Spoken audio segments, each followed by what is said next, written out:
नमस्कार, आप देख रहे हैं ऑनलाइन न्यूज वाला। मैं हूं आपके साथ दीपक गुप्ता।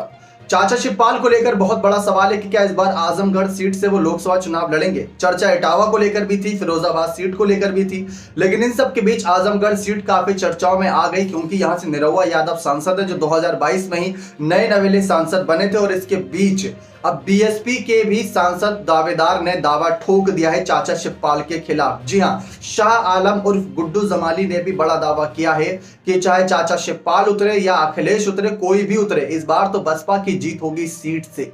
निरहुआ यादव को बड़ा झटका देने की तैयारी में है मायावती की पार्टी, क्योंकि उनकी रणनीतियां इस बार साफ नजर आ रही है कि अगर गठबंधन के सहारे लड़ेंगी तो 40-40 सीटों पर बंटवारा हो सकता है। सपा के साथ नहीं जाएंगे ऐसा साफ दिख रहा है, लेकिन यहां पर चर्चा इस बात की थी। लेकिन अब आजमगढ़ सीट को लेकर आपको जानकारी दे दें कि 2022 में जब अखिलेश यादव ने इस्तीफा दिया था इस सीट से, तो जब उपचुनाव हुआ था अखिलेश ने धर्मेंद्र यादव को उतारा था, अपने चचेरे भाई को, लेकिन निरहुआ यादव को 3,12,000 वोट मिले थे, तो धर्मेंद्र यादव को 3,04,000 वोट मिले थे। करीब 8,000 वोटों से धर्मेंद्र यादव को हार का सामना करना पड़ा।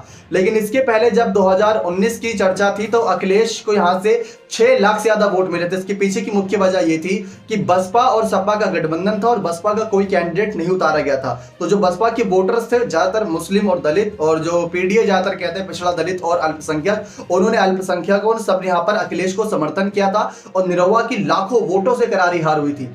लेकिन इस बार जब 2022 और इससे पहले 2014 का भी चुनाव हुआ था तो शाह आलम उर्फ गुड्डू जमाली ने उतरकर यहां पर दावेदारी ठोकी थी, और ना सिर्फ दावेदारी ठोकी थी बल्कि 2,60,000 से ज्यादा जो वोट है इनको मिलते नजर आए थे। तो जब ऐसे वोट बढ़ जाता है ना तो एक की जीत तय हो पाना बहुत मुश्किल रहता है, और इसी कड़ी में निरहुआ यादव को फायदा हो गया था और 8,000 वोटों से वो जीत गए थे। तो अब यही सवाल आता है, उन्होंने ये भी कहा कि जिस तरीके से चाचा शिवपाल के उतरने की बात हो रही है, चाचा शिवपाल उतरे या अखिलेश उतरे, कोई भी उतरे, इस सीट से, आजमगढ़ की सीट से इस बार सपा की हार तय है, ऐसा गुड्डू जमाली और शाह आलम ने साफ कर दिया है। और उन्होंने ये बात साफ है कि मायावती के संदेश पर ही बात कही होगी। वैसे तो उन्होंने ये भी कहा कि अगर मेरे को बसपा इस सीट से दोबारा जिम्मेदारी देती है तो मैं अपने आप को साबित कर दूंगा, क्योंकि 2014 में उनको अच्छा खासा जनाधार मिला, नंबर 3 पर रहे थे जिस तरीके से वोटों के मामले में।